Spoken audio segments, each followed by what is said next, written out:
यह इतिहास गवाह है कि इलाहाबाद की सरजमी पे सबसे बड़ा रैली नहीं रैला जो होता है वो आदरणीय गरीबों के मसीहा यशस्वी सुश्री बहन कुमारी मायावती जी का होता है।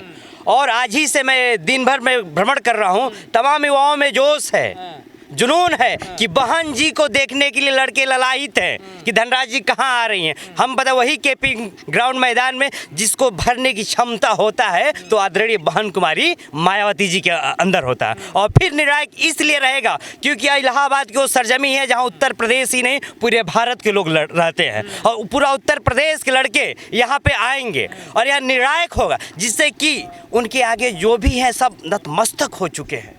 इसलिए बहन जी की रैली नहीं रैला है और यहाँ पाँव रखने के लिए जमीन खाली नहीं रहेगा। अभी आप ग्राउंड के पीछे अगल बगल देख लिए गाड़ियाँ लगने लगी हैं। हमारे साथी कर भाई हम 5 बजे भोर में आ जाएंगे, 6 बजे हमने कहा कि हम 7 बजे हम खुद आ जाएंगे क्योंकि हमको पता नहीं वहाँ तक जाने का मौका मिले कि नहीं। यह जुनून ये जज्बात है और जो शिक्षित लड़के हैं वो जान रहे हैं कि हमारी वजूद हमारा मस्तक जिसके वजह से ऊँचा है वो आदरणीय बहन कुमारी मायावती जी। और बहुजन समाज पार्टी वो पार्टी है जो बहुजन महापुरुषों को लेके चलने वाली है और बहन जी का जो नारा है कि हर बूथ को जिताएंगे और बहन जी को 5वीं बार मुख्यमंत्री बनाएंगे और पूर्ण बहुमत में। उम्मीद ही नहीं पूरे विश्वास और दावे के साथ, क्योंकि इलाहाबाद की सरजमी है। लड़कों ने बेरोजगारी झेला है, यहाँ पे आत्महत्याएं हुआ है योगी और मोदी की सरकार में और सबको पता है कि बहन जी है जो सबको साथ लेके चलने वाली है।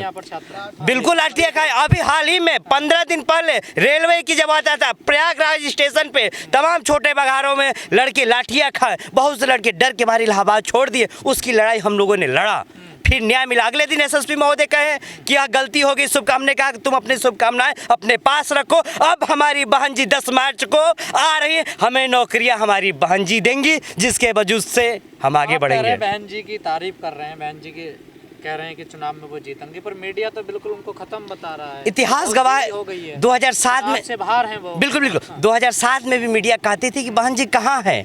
उसी समय 2007 में पूर्ण बहुमत की सरकार आई तो उस दलाल मीडिया जो मोदी और गोदी मीडिया है तमाचा लगा। फिर इस समय निर्मल साहब आपके माध्यम से मैं बताना चाहता हूँ, अभी हमारे पास तमाम 20 साथी रहते हैं, हमारे यहाँ फ़ोन करते भैया मैं किसको वोट दूँ, लहर तुम। हमने कहा अच्छा ये बताओ कि तुम वोट किसको दोगे। वो कहते भैया हम तो हाथी पे ही वोट देंगे। तो हमने कहा कि इसे ही साइलेंट वोट कहा जाता है, इसे ही साइलेंट वोट कहा जाता है, इसे ही धरातल का वोट कहा जाता है। शोर क्यों नहीं मचाते जब दूसरे लोग शोर मचाते हैं? बिल्कुल शोर मच रहा है हमारा ट्विटर, इंस्टाग्राम, फेसबुक हर तभी पे। अभी भी हमारे अकाउंट चेक कर लीजिए, बहन जी आ रही हैं, पूरा चल रहा है, 1000 फॉलोअर्स आगे बढ़ रहे हैं, तमाम हमारे युवा साथी है, सब लगे हुए। दलितों की क्या स्थिति है? जो पहले भटके थे क्या वो वापस आ रहे हैं सर?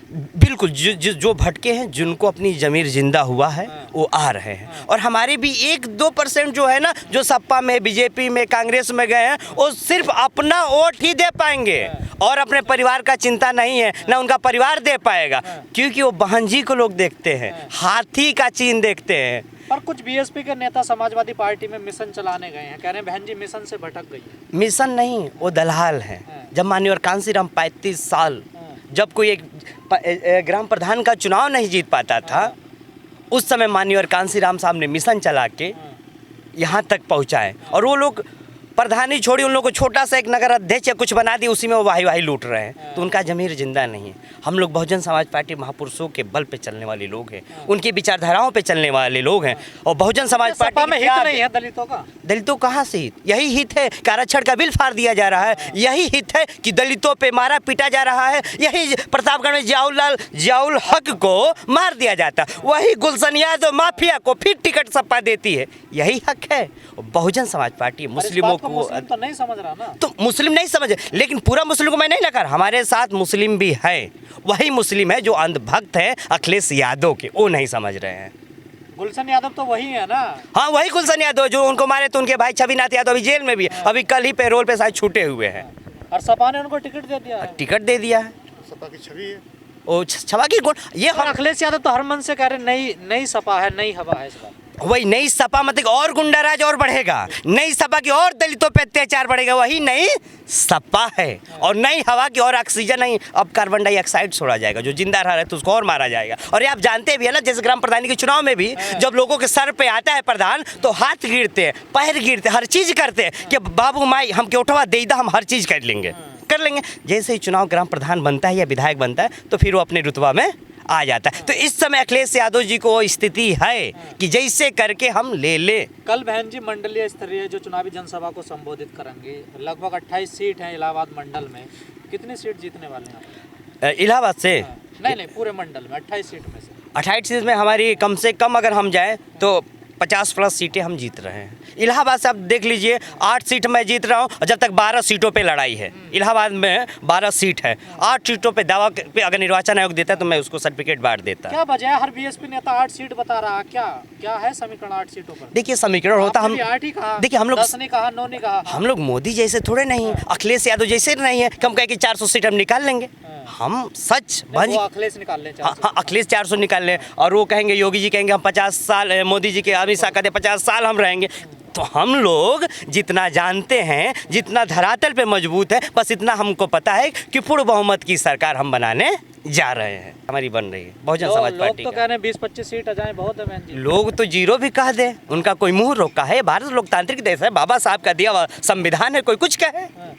लेकिन हम लोग ना अधिक कहेंगे ना कम कहेंगे, जिस धारा में है जो जनादेश है हम वो कहेंगे। कोई गर्मी की बात कर रहा है, कोई चर्बी की बात कर रहा है, आप लोग संविधान की बात कर रहे हैं, भर्तियों हम लोग संविधान की बात कर रहे हैं, बहन जी नौकरी की बात करती हैं, वो गर्मी और चर्बी निकालने में लगे रहे। हम लोग गर्मी चर्बी की नहीं, हम लोग संवैधानिक तरीके से चलते हैं और सबको हित देख के चला जाता है। मंदिर पे वोट नहीं करोगे इस बार? हम बाबा साहब के अनुयायी हैं, संविधान पे हम वोट करेंगे और संविधान को मानने वाला कोई पार्टी है तो आदरणीय सुश्री बहन कुमारी मायावती जी की पार्टी है बहुजन समाज पार्टी। तो जो बाबा साहब को मानते हैं वो बस बहुजन समाज पार्टी को वोट देगा? बिल्कुल बाबा साहब को मानते हैं और जो लोग चाहते हैं कि हित बसपा में, क्योंकि बसपा का ये भी हमारा नारा, हम कहते भी कि सर्वजन हिताय सर्वजन सुखाय, वो लोग भी देंगे, सभी लोग देंगे। जिनका ये उनको लग रहा है कि कल्याण की कोई चाहता है, नौकरी चाहता है, बहन बेटियां सुरक्षित चाहता है, उत्तर प्रदेश को उत्तम विकास चाहता है, तो वो बहुजन समाज पार्टी को वोट देगा। तो बहन बेटियां तो योगी जी सुरक्षित कर रहे हैं ना, कहाँ? मंच से कर रहे हैं। अब अभी सहारनपुर में फिर आप देख लिए, हाथरस देख लीजिए, उन्नाव देख लीजिए, यही बहन बेटियां सुरक्षित। हमें ऐसी बहन बेटियों को सुरक्षित नहीं करना है। गुंडे अपराधी यूपी छोड़ के भाग गए, बुलडोजर चल रहे हैं। बुलडोजर सिर्फ एक नाम चिन्ह जाति को देख के चलाया जा रहा है। अभी आपके जौनपुर में धनंजय सिंह है, क्रिकेट खेल रहे हैं, हाँ वो कहाँ है? अभी बनारस के विजय सिंह है, वो कहाँ है बताइए? वो जाति सूचक, मतलब जाति देख के उनका सिर्फ बुलडोजर चल रहा है और किसी पे नहीं चल रहा। जो उनके खिलाफ बोल रहा है उन पे बुलडोजर चल रहा है। पर वो तो कह रहे हैं हम तो अपराधियों पे चला रहे हैं। तो ये जनता देख रही है ना, गुंडे पे चला रहे हैं मावाली। यानी धनंजय सिंह क्या है? देशभक्त हैं कि समाज सेवक हैं? विजय सिंह क्या है? विजय मिश्रा क्या है? और तमाम जितने भी लोग हैं, अगर फहरिस्त उठा के देखे तो तमाम वो खुद गुंडे हैं, अपना धारा खुद हटाने में लगे हुए हैं। समाज आ रहा है सर इस बार? देखिए हमारे साथ पूरा समाज है, ठाकुर छोड़ के ब्राह्मण, मुस्लिम, दलित, सर्व समाज, ठाकुर भी है, क्योंकि उनको भी पता है। यहाँ इलाहाबाद में, अभी जो बात के इलाहाबाद में, वो भी जान रहे हैं कि हमको कोई नौकरी देगा तो बसपा देगा, क्योंकि जाति देख के नौकरियाँ थोड़े नहीं बांटी जाती। योगी जी ने नौकरी नहीं दी क्या? नहीं सर, जो नौकरियां, दरअसल मैं विश्वविद्यालय में रिसर्च स्कॉलर हूँ, मैंने पढ़ाई में बच्चों को पढ़ाता भी हूँ। उसमें देखा जाता है कि जिस तरह से ये वैकेंसी आई और उसमें धांधली हुई, और धांधली सभी लोग जान रहे हैं, पेपर आउट हो रहे हैं, कुछ लोग पकड़े गए, नहीं पकड़े गए, लेकिन अपनी प्रेस्टीज की खातिर आदरणीय मुख्यमंत्री जी ने उस पेपर को रद्द नहीं किया, हटाया नहीं या फिर से परीक्षा नहीं कराई, तो वो जो धांधली बरकरार रही और उससे कोई संतुष्ट नहीं है। सर आम बच्चों को पढ़ाते हैं जी, देश विश्वगुरु कैसे बनेगा या आगे कैसे? नहीं सर, देश विश्वगुरु राम मंदिर से तो नहीं बनने वाला है। देश विश्वगुरु हमेशा शिक्षा से ही बनेगा, और शिक्षा में खासकर गौ माता को राष्ट्रमाता बना दे तो बन जाएगा। सर उससे कोई मतलब नहीं है, वो फालतू की बातें हैं। हम धर्मशास्त्रों की बातें न पढ़ते हैं न पढ़ाते हैं। पढ़ते भी हैं तो लॉजिक उसमें देखते हैं, अगर लॉजिक नहीं मिलता है तो अपने बच्चों को पढ़ाते भी नहीं हैं। सर इस देश का शिक्षा मंत्री कह देते हैं बीच बीच में कभी कहा कि गणेश की सर्जरी हमने करी थी। सर वो किए होंगे, वो अकेले रहे होंगे, उनकी अपनी पर्सनल लैब होगी, और ये सब मिथ्या बातें हैं।